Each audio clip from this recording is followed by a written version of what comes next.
माँ मातंगी दिव्य धाम जो है दो धाम है हमारे, एक उड़ीसा में है और दूसरा ये धाम है। 3 वर्ष 3.5 वर्ष से यहाँ पर ये धाम अभी बना हुआ है। इसमें संकल से घंटी को बांधा जाता है और यहाँ पे ताला लगाया जाता है और इसकी चाबी जो है वो अपने साथ लेकर जाता है जो भी यहाँ पे घंटी बांध रहा है।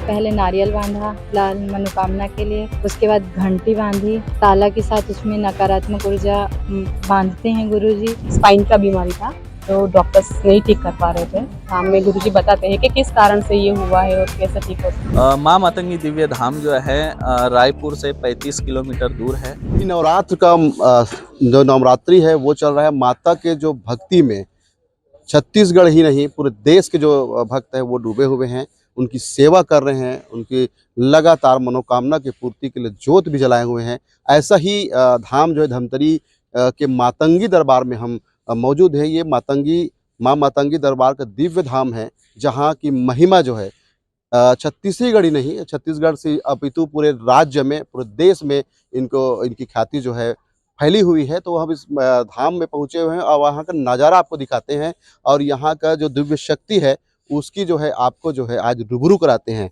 आप मेरे साइड पे देख सकते हैं ये घंटियों की हजारों घंटियां बंधी है और घंटी के साथ साथ ताला भी उसमें लगा हुआ है। साथ ही आप देख सकते हैं जिनका वक्त जो है ख़राब रहता है उसको जो है इस दरबार में आने के बाद जिनका वक्त ख़राब होता है वो घड़ी यहाँ मनोकामना के रूप में बांधते हैं। उसके बाद यहाँ माता जो है उनकी मनोकामना पूरी करती है। तो आप देख सकते हैं ऐसे हजारों लाखों की संख्या में नारियल का जो फल है वो यहाँ बंधा हुआ है, आपको दिखाई देगा। तो यहाँ इस दरबार में हम मौजूद हैं और दरबार में महाराज जी, यहाँ के जो दिव्य धाम के महाराज जी हैं वो हमारे साथ, प्रेमा जी शाही महाराज जी वो मौजूद हैं। उनसे हम जानकारी लेते हैं कि ये दिव्य धाम की महिमा के बारे में। तो महाराज जी सबसे पहले जय माता दी। जय माता दी। महाराज जी ये दिव्य धाम की महिमा के बारे में हमको सबसे पहले बताएंगे। देखिए, माँ मातंगी दिव्य धाम जो है दो धाम है हमारे, एक उड़ीसा में है और दूसरा ये धाम है। 3 वर्ष 3.5 वर्ष से यहाँ पर ये धाम अभी बना हुआ है और यहाँ पे देश विदेश से लोग आते हैं, लंदन से, अमेरिका से, जर्मनी से, कनाडा से। ऐसा कोई देश नहीं बचा जहाँ से यहाँ लोग नहीं आते। यहाँ तक जो मुस्लिम देश है वहाँ से भी लोग यहाँ पहुँचते हैं और मनुष्य के जीवन में जो भी समस्याएं हैं, दुख है, पीड़ा है, वो यहाँ पे दूर होता है। ये त्रिकालदर्शी दरबार इसलिए कहा जाता है क्योंकि यहाँ पे पर्चा लिखा जाता है और मनुष्य के जीवन में जो समस्या है वो क्यों है, किस लिए है, वो सब यहाँ पर जो है पर्चे में बिना पूछे लिख दिया जाता है। और इस धाम में जो भविष्यवाणी होती है वो सटीक होती है, इसलिए मातंगी धाम पे लोग भरोसा करते हैं क्योंकि यहाँ जो भविष्य बता दिया जाता है वो होना ही है, पत्थर की लकीर है। दरबार में ताला और घंटी, साथ ही घड़ी भी दिखाई दे रहा है। हाँ, इसकी क्या महिमा? तो यहाँ पे आप देख सकते हैं जो आप घंटी देख रहे हैं, इसमें संकल से घंटी को बांधा जाता है और यहाँ पे ताला लगाया जाता है और इसकी चाबी जो है वो अपने साथ लेकर जाता है जो भी यहाँ पे घंटी बांध रहा है। जिसके जीवन में तंत्र बाधा हो या फिर प्रेत बाधा हो या फिर कोई ऐसा व्यक्ति जो हॉस्पिटल में किसी कारणवश जो है किसी रोग से ग्रसित है और क्रिटिकल कंडीशन में आईसीयू में है, तो ऐसी अवस्था में जो है हम महामृत्युंजय का पाठ करते हैं ताकि वो व्यक्ति सुरक्षित घर वापस आ जाए। तो ये भी एक उसी तरह का ही है। यहाँ पर लोग आते हैं, माँ मातंगी मतलब पार्वती है, ठीक है। तो यहाँ पर लोग आके जो है उस व्यक्ति के स्वास्थ्य की कामना करके घंटी बांधते हैं। कितनी संख्या जो हो सकती है, क्योंकि घंटी में देख रहा हूँ हजारों की संख्या है। हाँ, तो क्या ये हजारों की संख्या में ऐसे? हाँ बिल्कुल, हजारों की संख्या में है और इससे 100 गुना ज्यादा उड़ीसा में बंधे हुए हैं। अब यहाँ पर आप 1-2 वर्ष के बाद देखेंगे तो आपको नारियल कम घंटी ज्यादा दिखेगी। मैं सर बताऊँ, ये घड़ी दिखाइए महाराज जी, आइए और खुद ही बताएं कि घड़ी की महिमा इसके बारे में क्या है। आप देख सकते हैं ये बंधा हुआ है, सैकड़ों की संख्या में हम देख रहे हैं घड़ी। इसके बारे में बताएंगे कि घड़ी क्यों बांधा जाता है यहाँ पे। देखिए, घड़ी जो है समय सूचक यंत्र है, समय के साथ इसको जोड़ा जाता है और हमें समय दर्शाता है, चाहे अच्छा समय हो या बुरा समय हो, देखते हम घड़ी पे ही है। तो ये जो घड़ी है, जब किसी का अगर बुरा समय चल रहा है तो वो धाम में आता है, धाम में मंत्र की उसको पर्ची दी जाती है और वो अपने साथ एक घड़ी खरीद कर लाता है और मंदिर के सामने प्रांगण में बैठकर जो है आसन लगाकर उस मंत्र को पढ़ता है और उसके बाद इस घड़ी को यहाँ पे बांध देता है। माँ से प्रार्थना करता है कि आगे मेरे जीवन में जो भी दुख है, परेशानी है वो दूर हो जाए और मेरा जीवन सुधर जाए।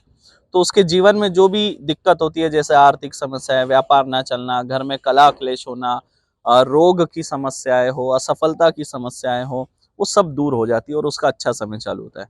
लेकिन जिसका अच्छा समय पहले से चल रहा हो, तो क्या वो घड़ी बांध सकता है? बिल्कुल बांध सकता है। अच्छा समय जिसका चल रहा है उसका और अच्छा समय आ जाता है। असफलता या किसी तरह की कोई बाधा, दिक्कत, परेशानी उसके जीवन में नहीं आती है और वो सफलता की ओर बढ़ता ही चला जाता है और सुख शांति से जीवन व्यतीत करता है। ये छत्तीसगढ़ का ये पहला धाम है। हाँ। और जहाँ तक मैं जानकारी लिया हूँ कि ये बागेश्वर धाम जो है मतलब एमपी में, जी। उससे पहले की ये धाम की है। यहाँ पर्चे निकाले जाते हैं और जी। दुख दूर किया जाता है। तो इसके बारे में बताएं। देखिए, बागेश्वर धाम जो है वो अभी प्रचलित हुए है, इसलिए उनको लोग ज़्यादा जानते हैं। लेकिन बागेश्वर धाम से भी पुराना माँ मातंगी दिव्य धाम है, उड़ीसा में चलता था। हमारे अनेक शिविर होते थे। जब बागेश्वर धाम को कोई जानता नहीं था, उस समय हमारे भोपाल में शिविर होते थे, बड़े-बड़े शिविर होते थे। तो हमारा बहुत पुराना मतलब धाम है और उनके पहले से हम कार्य कर रहे हैं। लेकिन वो प्रचार का विषय है कि किसी का प्रचार ज़्यादा है, किसी का कम है। और हम खुद ही ज़्यादा प्रचार पे ध्यान नहीं देते। हम ये सोचते हैं कि जितने कम लोग आएँगे, सीमित लोग आएँगे, तो हम उनका बेहतर तरीके से समस्या दूर कर पाएँगे, उनको सुन पाएँगे। धाम के बारे में तो हमें ऑनलाइन मालूम पड़ा यूट्यूब से। और परिवर्तन ऐसा था कि मुझे स्पाइन का बीमारी था, तो डॉक्टर्स नहीं ठीक कर पा रहे थे, तो कुछ नेगेटिविटी की वजह से था। तो उसके लिए फिर जब हमने देखा कि धाम में गुरुजी बताते हैं कि किस कारण से ये हुआ है और कैसे ठीक हो सकता है, तो हमने फिर यहाँ पे आए। 6 महीना मुझे हुआ है यहाँ पे आए हुए। मेरा पूरा बॉडी हैवी रहता था। तो गुरुजी ने जो यहाँ पे काट वगैरह होता है उसमें फिर आराम बहुत अच्छा मिलता है। कभी कभी ऐसा लगता है कि डॉक्टर नहीं ठीक कर पाते तो शायद हम अभी इतने अपने पाँव पे खड़े नहीं होते। लेकिन माता रानी की कृपा है, गुरुजी की। हमारे ऊपर कोई ऐसी प्रॉब्लम आती है जिसका सॉल्यूशन हमें कहीं नहीं मिलता है, हम बहुत घूमे थे, तो तब हम यहाँ से प्रार्थना करते हैं देवी माता को और हम यहाँ पे नारियल बांधते हैं, जिससे यहाँ पे हमारी एक अर्जी लगती है और देवी माता की कृपा से वो सब चीज़ें हटने लगती है जीवन में से, धीरे धीरे वो सब चीज़ें कट जाती है। मैं महाराष्ट्र से आई हूँ और मैं यहाँ माता माँ को जब जून में दरबार बंद था तो मेरे हस्बैंड बहुत बीमार पड़ गए थे और माँ ने और परम पूज्य गुरु जी की वजह से मेरे पति की जान बची। मैं यहाँ माँ को कोटि कोटि नमन करनी और धन्यवाद करनी और माँ के दर्शन करनी और पीसीपी भी आई हूँ। जो उनके लीवर का प्रॉब्लम था, डॉक्टर जब उनको एडमिट करते हैं हॉस्पिटल में 10-12 दिन रहते, 5-6 लाख रुपए बिल निकलता। तो जो डॉक्टर को बीमारी समझनी थी, डॉक्टर उनकी जान बचा नहीं पाते थे, वो माँ मातंगी माँ ने और परम पूज्य गुरु जी ने उनकी आज जान बचा दी। मुझे जो डॉक्टर नहीं कर सकते वो माँ और गुरुजी से कर सकते हैं। यहाँ आने के बाद पहले नारियल बांधा लाल मनोकामना के लिए, फिर उसके बाद पहली पेशी पे, उसके बाद घंटी बांधी ताला के साथ, उसमें नकारात्मक ऊर्जा बांधते हैं गुरुजी एक मतलब उसमें ताले और घंटी में। उसके बाद अभी घड़ी बांधी, तो उसके बाद जीवन में बहुत परिवर्तन किस तरह है। से परिवर्तन, आमूल परिवर्तन हुआ? मतलब एक शारीरिक रूप से बहुत ज़्यादा कष्ट था, उसमें सुधार आया है। हाँ, दर्शन करने के लिए आई हूँ नवरात्रि में और पेशी के लिए भी आई हूँ। क्योंकि ये महिमा जो भी यहाँ आता है उसको असीम शांति का अनुभव होता है और कोई अगर जब बीमार है तो वो ठीक हो जाता है। किसी को कोई भी परेशानी हो आर्थिक हो, मानसिक हो, शारीरिक हो, सब दूर होती है। और साथ साथ भगवती बैठी है, ये एक तीर्थ स्थल है। ये तीनों माता रानी साक्षात बैठी हुई है यहाँ, माँ मातंगी, माँ छिन्नमस्ता, माँ बगलामुखी।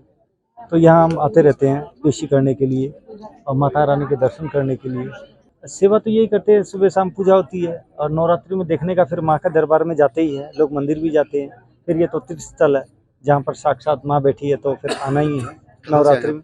मैं लुधियाना पंजाब से आया हूँ। अच्छा, एक बार 11 टन मिर्ची की भी हवन हुआ था, जानकारी हम भी आए थे उसमें देखने। ऐसा क्या और आयोजन यहाँ होता है और खासकर अभी नवरात्रि का महीना चल रहा है, उसमें माता जी का किस तरह से सेवा यहाँ किया जाता है? देखिए, मातंगी धाम के बारे में मैं आपको बताना चाहूँगा। पूरे विश्व में मैं कह रहा हूँ कि मातंगी धाम जैसे यज्ञ आयोजित करता है, ऐसा यज्ञ पूरे विश्व में कोई नहीं कर सकता, ना किया है। और कोई करे तो वो अलग बात है, लेकिन आज तक नहीं किया। हमने सुदर्शन चक्र महायज्ञ भोपाल में किया था, जो कि यज्ञ कुंड 1 एकड़ का था। इतना बड़ा यज्ञ कुंड था, विशाल यज्ञ कुंड। उसकी परिक्रमा करने के लिए इंसान को 1 घंटा लग जाता था, क्योंकि यज्ञ के अंदर चलना पड़ता था। सुदर्शन चक्र के आकार का बना हुआ था, वो 1 एकड़ में बना हुआ था।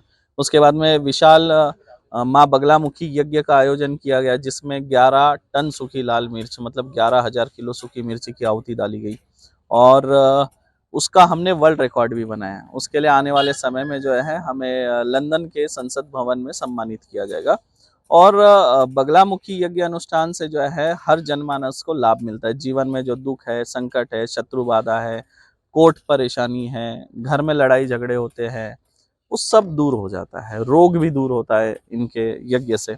और इतनी मिर्ची जलने के बाद किसी को भी थोड़ी सी भी खांसी या खराश नहीं होती है। अच्छा, ये बताइए कि अभी इस धाम में लोग कहाँ-कहाँ से आते हैं? इस धाम में भारत के हर राज्य के हर जिले के हर तहसील और हर तहसील के हर गांव से लोग आते हैं। इससे ज्यादा क्या बताओ। और विदेशों से भी लोग यहाँ पहुंचते। अभी बीच में जो है यूक्रेन से लोग थे और रसिया से थे, लंदन से थे, जर्मनी से लोग आए हुए थे, यहाँ पर दर्शन करके गए। तो ये धाम जैसे यहाँ है धमतरी जिला में, उस तक पहुँचने के लिए आप थोड़ा बता दें ताकि दर्शकों को यहाँ तक पहुँच सके। देखिए, माँ मातंगी दिव्य धाम जो है रायपुर से 35 किलोमीटर दूर है। इस धाम में पहुंचने के लिए अगर ट्रेन या फ्लाइट से आ रहे हैं तो पहले पचपेड़ी नाका पहुंचेंगे, वहां से ट्रैवल्स पकड़ेंगे। दिन रात ट्रैवल्स चलता है, हर आधे घंटे में ट्रैवल्स मिलेगा। पचपेड़ी नाका से धमतरी जाने वाली कोई भी ट्रैवल्स पकड़ेंगे, मातंगी धाम बोलेंगे तो कोई भी उतार देगा। एकदम सरल है आना। ये है मातंगी दरबार जो धमतरी जिला के कुरुद बाग में लगता है, जीजमा गांव में।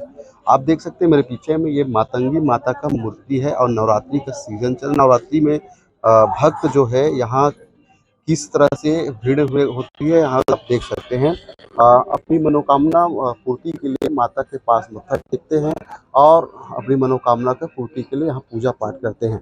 आप देख सकते हैं ये माता जो दिख रहे हैं वो है मातंगी माता। फिर उसके बाद बगलामुखी माता जी हैं। यहाँ विशाल रूप में विराजमान हुए हैं। और आपको दिखाता हूँ ये छिन्न माता। आपके मातंगी माता के जस्ट बाजू में छिन्न माता है, आप देख सकते हैं ये माता जी हैं। विराट रूप है और यहाँ लाखों की संख्या में जो श्रद्धालु हैं वो पहुँचते हैं और अपनी मन्नत जो है, अपनी जो दुख है, उनकी पीड़ा है, वो उनको दूर करने के लिए माँ से आराधना करते हैं। एक आपको तस्वीर दिखाता हूँ। जैसे कि यहाँ आते हैं धाम में, किसी का अगर समय खराब होता है तो आप देख सकते हैं इस धाम में घड़ी बांधा जाता है और घड़ी बांधने से पहले महाराज जी के द्वारा उनको एक मंत्र जाप करवाया जाता है। जिनका समय अगर खराब हो तो इस धाम में आइए और मंत्र जाप कीजिए और माता की आराधना कीजिए। निश्चित तौर पे आपका जो है दुख जो है दूर होगा और अपना समय जो है बदलने वाला है। धमतरी ही नहीं बल्कि अपितु जो आसपास के जिला से भी यहाँ श्रद्धालु पहुँचे हुए हैं। दीगर राज्य जो उड़ीसा है, महाराष्ट्र है, हरियाणा है, पंजाब है, यहाँ तक से दूर दूर तक हजारों किलोमीटर से लोग यहाँ पहुँच करके अपनी मन्नतों को माता के सामने रखते हैं। अगर आपका वक्त खराब है, अक्सर हम सुनते हैं लोगों से कि मेरा समय खराब चल रहा है, वक्त खराब चल रहा है, तो ऐसे अगर आपके साथ हो रहा हो तो आप आइए मातंगी दरबार धमतरी में और आ करके अपने जो वक्त है उनको यहाँ बांधिए, घड़ी के रूप में बांधिए संकेत। उसके बाद जो भी महाराज जी यहाँ पूजा विधान बोलेंगे या कहेंगे उनसे कीजिए। उसके बाद आपका वक्त जो है बदलने वाला है। कैमरा पर्सन के साथ देवेंद्र कुमार मिश्रा, IBC 24 मातंगी दरबार धमतरी।